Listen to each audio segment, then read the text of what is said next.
Go ahead, Justin. To just elaborate on that, you talked a lot about your feeling of like weakness and inadequacy in the sermon like preparation process. Yeah. And in preaching.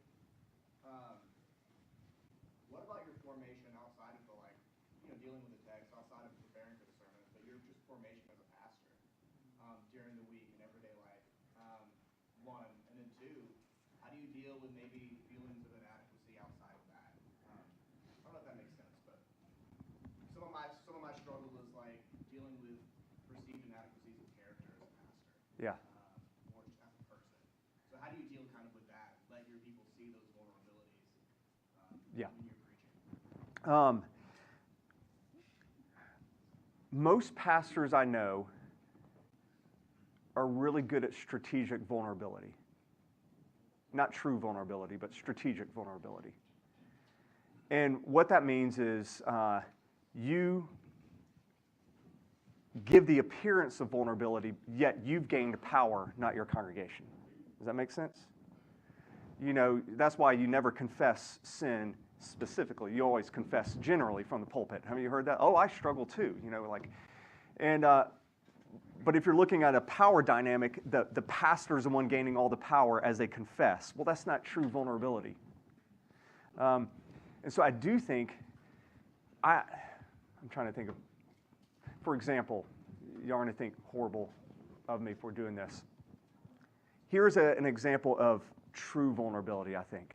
I once went in front of our church. I said, I need to confess something before I even open up the Word. I just met with a church planter this week who's planting in Birmingham. And my first thought after I met with him was, he's no threat.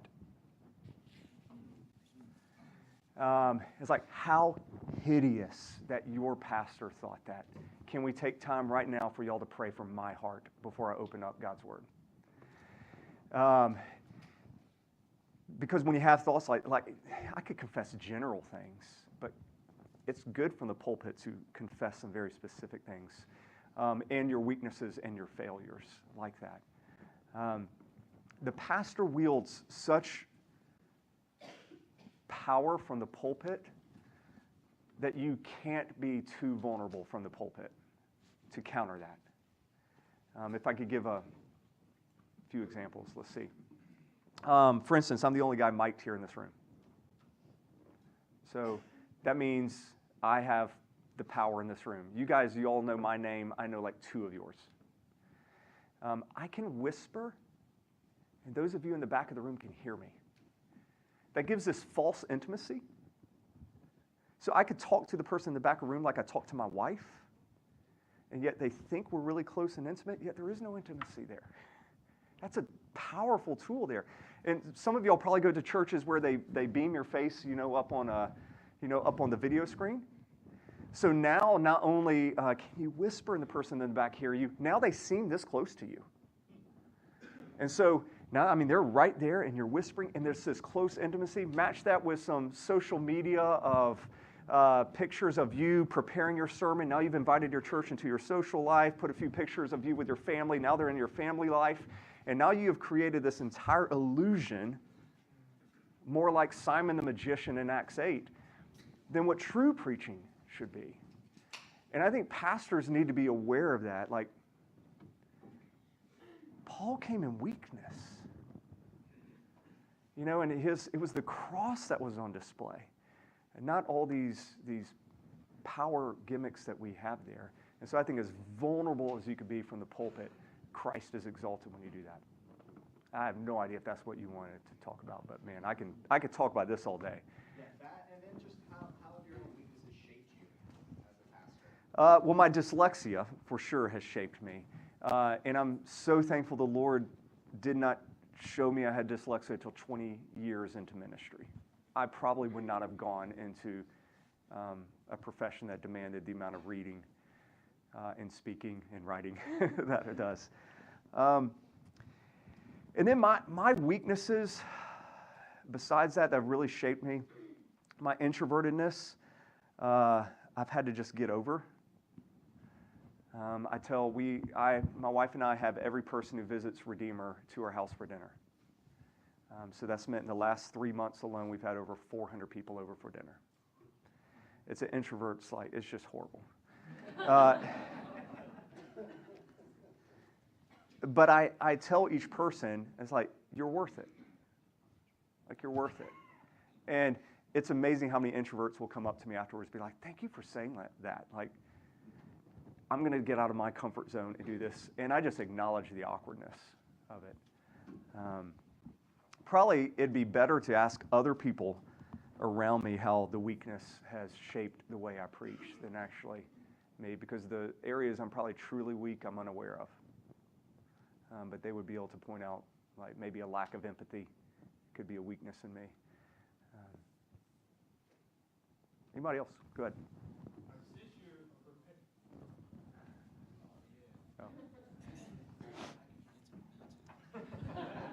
I've got a microphone now too, so. Yeah, that's right. You got all the power now. Yeah. No, so since you're preparing sermons the way that you do, how much time is that taking out of your week, and how do you spend the rest of your time? Yeah. Well, pastors only have to work on Sundays, so that's how it always works out. It's amazing how many people still ask me what I do for a living. Sermon writing can take as much time as you allow it. Now, since I'm now 20 years in, it takes less time. Experience, you can start to formulate things. I'm sure, like, Dr. Gillette could do the same thing. I could read a text now, and you give me 5 minutes, and I'll give you the 3 points in a poem to match, like, if that's what you want. But to really dig in, it's going to be probably 8 to 10 hours of study. And I'll break that up however the week demands. And then that's separate than the actual writing it down. So 8 to 10 hours through the week of just reading the text over and over and over. I don't read many Christian books. I read commentaries cover to cover. And I love commentaries and just getting in the Word. And so the reading and the studying I've always found really enjoyable. It's the Sunday morning putting it on paper is just agony. And so for me, I guess that process takes from 3 to 3:30 in the morning to about 8 o'clock. So about 4.5 hours of actually putting on paper. So it would be 12 to 15 hours total would be sermon writing during the week. The rest of the time, whether it's counseling, you might have heard this, no matter what your degree is, no matter what your job title is, 80% of what you do will be email. And there is some truth to that. There's just constant email answering questions. I limit my email use. If you get an email from me, I always have a tagline at the end, and it says, that I only check my email from this time in the morning and this time at night, never on the weekends, just to kind of give me an out. I'm not going to be sucked into that world. And then just pastoring a growing large church, endless staff meetings. But I try to, if I haven't shared my faith once a week, I make it a point to. So even if I'm preaching at the 4:30 service, and it's like the end of my week, as Sundays are the end, not the beginning for me, I'm like, oh my gosh, I haven't shared my faith this week. I go to Avondale Brewery afterwards. I'm like, I've got to go, and I'll make it a point to share my faith. I think that has to be a critical part of what a pastor does. If a pastor's not out there evangelizing and sharing his faith, he's losing touch with what he's even doing.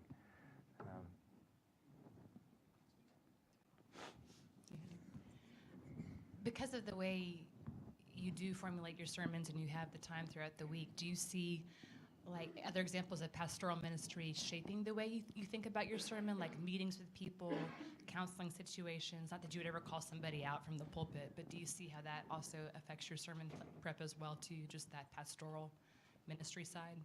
Yeah, there's times when you're preaching that you go off script a little bit simply because you see the face in the room of the person you've just dealt with this week. And the Lord will trigger something of, I know that this is an area they're dealing with. Dr. Bray, you might not remember this, but I remember you taught one time that whenever you do target that person, like you're they're the one person who'll miss it. And I found that to be true. A lot of times when I do, I'm like, I am preaching at this person, but it's going to be the person over there who comes up to you afterwards and says, you were preaching directly to me. Like, actually, I was thinking of this person the entire time, but it just goes right over their head. But no, yes, my interaction with people all during the week affects my preaching. And for me, once again, it's not so much the eloquence in the words or how I put together the sermon that has its impact. But people will tell me over and over again that your words have weight. And that would be the effectiveness, apparently, of my preaching. Words have weight. And I think the reason why is they see it modeled in the week. And so I do think for me, and that comes more naturally to me, that I'm more of a doer than a speaker. Like the Lord just kind of, he forces me to do this. But they'll see the way my wife and I interact. They'll see the way that I live. And then if I'm bumbling when I'm trying to teach on those things, there's a great forgiveness in it. So hopefully that answers that. Good. After you've done your writing, what do you take in the pulpit with you, an outline, a manuscript, and what is your interaction with that during the sermon? Yeah. I write my sermons word for word, every little thing, and then I go to the pulpit and abandon it. Okay? Like, not completely, but I do. With us, especially having 3 services, you do want a consistency there. And there's a danger because when the best sermons I've ever preached are when I've abandoned the manuscripts. The worst sermons I've ever preached have been when I've abandoned the manuscripts, all right? And so you do get more of this, I guess, this wave. So I try to stick as much as possible to my manuscript. I typically write a rough draft, and I never edit it. What I do, I'll edit it in pencil, like when I'm going over it before. And so when I get up there, I do have things word for word, but then I have all these scribbles and lines everywhere, things marked through. And then I preach from that when I get up there. And the only person who ever looks at my manuscript beforehand is my wife. And she gives me really good insight and help. Do you have an average length that you're shooting for? 35 to 40 minutes. The text on the manuscript. Like, do you have a word count or like a page number? No. Typically, if I write about 4.5 pages, 12-point, single space, whatever it is, that's going to be about 35 minutes. It depends. I don't write my illustrations out word for word. I could just write out illustration this. And so it could be a shorter manuscript or it could be a longer one. But typically that's how much I have to write.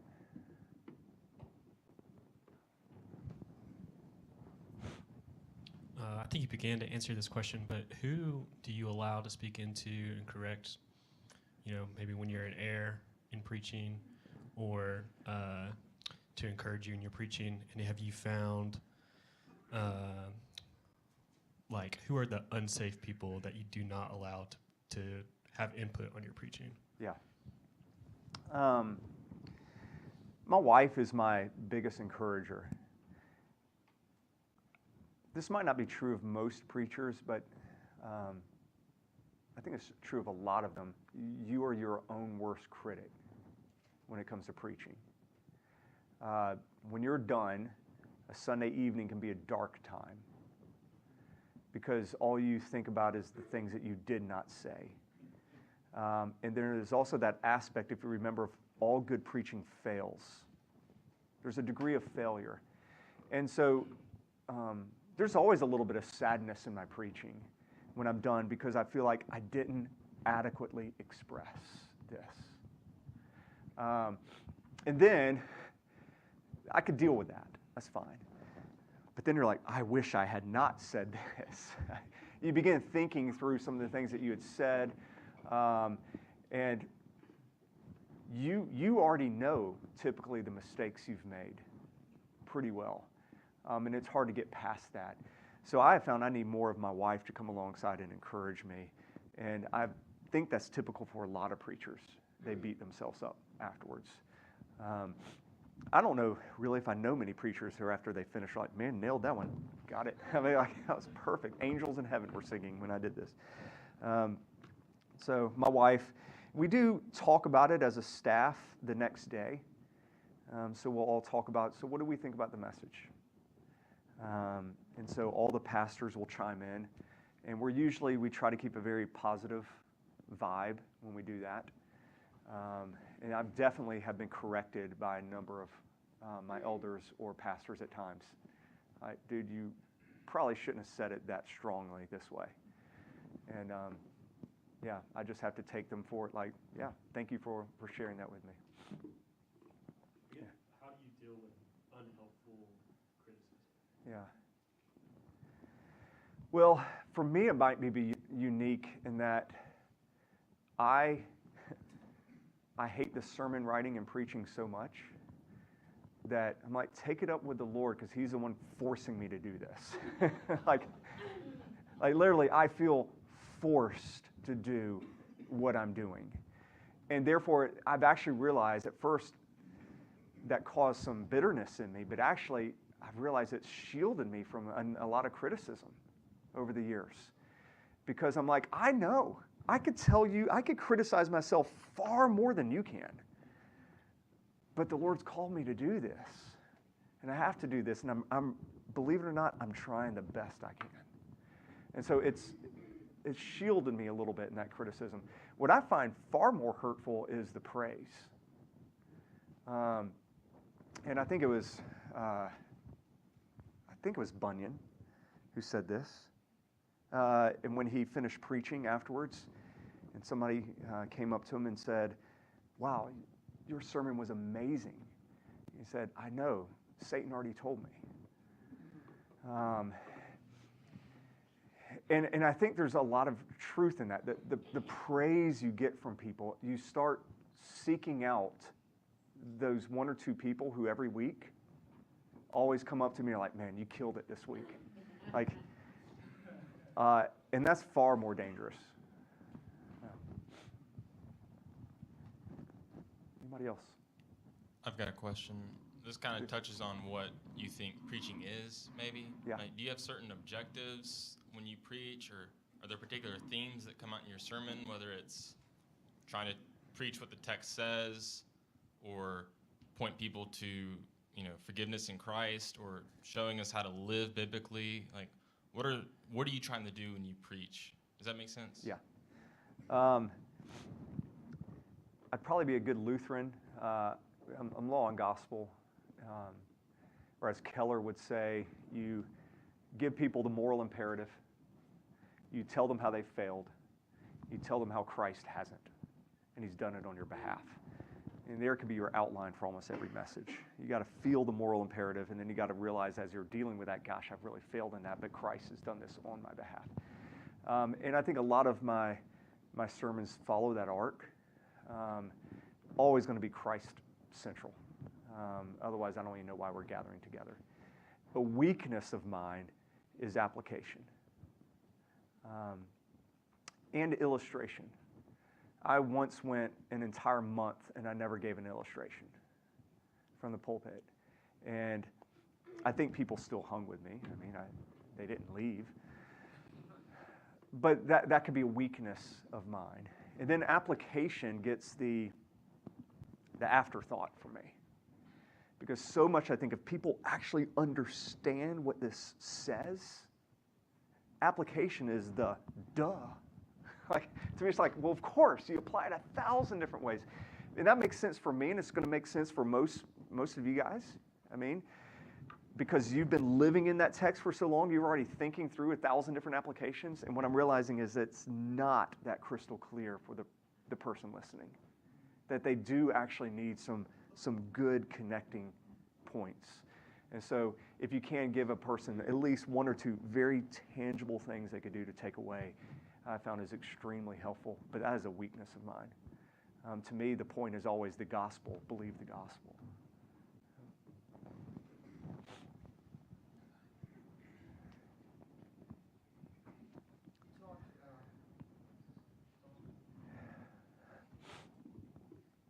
There we go. So you talked earlier about how you like mull over the text, then you just write down every question that Yeah. you think about, and then you choose the hardest question. How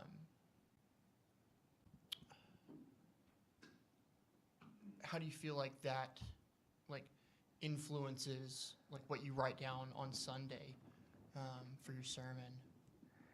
Yeah, I don't always choose the hardest question, but the one that intrigues you is usually that law gospel moment. You know, it is that's where it's wrestling there, and so often that's where you find Christ in the text. So that's why I gravitate towards that. And I think people, when you present that, people are intrigued when you help them to see, like, wow, I've read that 1,000 times, but I never saw those two things kind of in opposition with one another. And so it draws people in as well. But I don't always do that, but typically I find I'm intrigued by the questions that I can't answer. And I'm not talking like questions of, wow, here it says that the temple is this many feet long, and this one it says it. Not those types of questions, right? Dr. Gillette? Yeah, I do have a question. When you take is this for the recording?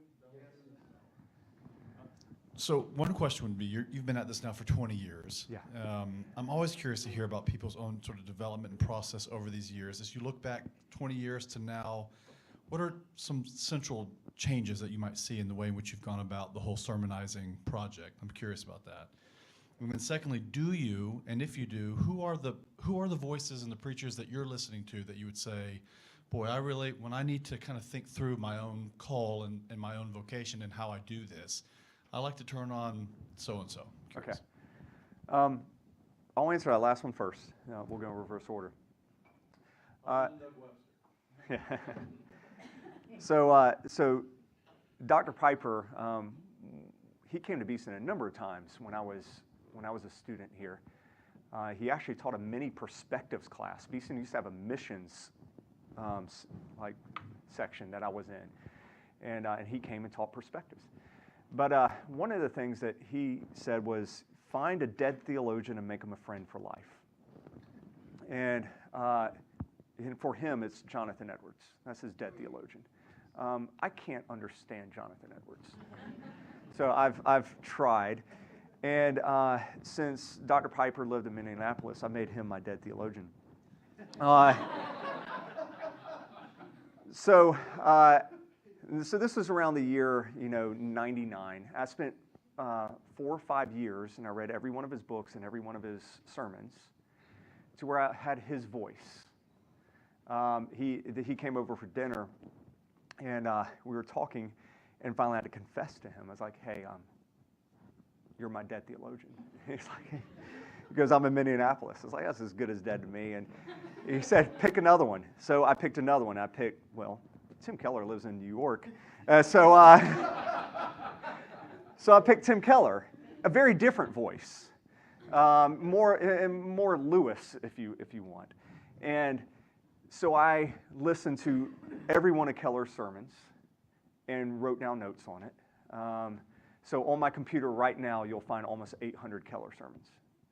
And then I tried to read the books that he referenced. I did that for 5 or 6 years. Tried to really, at the time, he had only written one book. I mean, when I did that, your Jericho Road or Ministries of Mercy. Now it's like a book every month. But so I have those two voices. Those are my two biggest influences. I think there's a lot of wisdom in finding a dead theologian and making him a friend for life. And I think Christians read too much. But millennials in general do that. And you don't have the depth. But if you find one theologian you trust and you go deep, deep with them, what you find is as you're reading the Bible, you can have a conversation with that theologian in your mind. And so I can have a conversation. I could write you right now Piper's sermons on a text. I know how he's going to interact. Keller, who knows? It's whatever he was reading the previous week. But he'll come up with these weird, bizarre scenarios. But it's so helpful to dialogue with those people in your mind. So those are my influences. And then how have I grown basically over the last 20 years is this is how I've grown. I've been able to not listen to those influences at times. I mean, you guys know this. You can listen to somebody and you're like, all you're doing is preaching Keller, but you don't understand him. Like, it's so obvious when you hear somebody preaching someone else's sermon. And they want to sound smart, but you're like, use your own voice. And hear me, as a pastor, no one understands your congregation better than you do. So why in the world would you ever go and get somebody else's sermon and preach it to your congregation? Like, you understand your flock. You know what they need. And so you have the Bible, you have the Holy Spirit, and so yes, now I find these people are useful to dialogue with in my head, but their voices have died down in my preaching. Where in those first 10 years, you would have heard their voices far more than they hear. You would hear it now.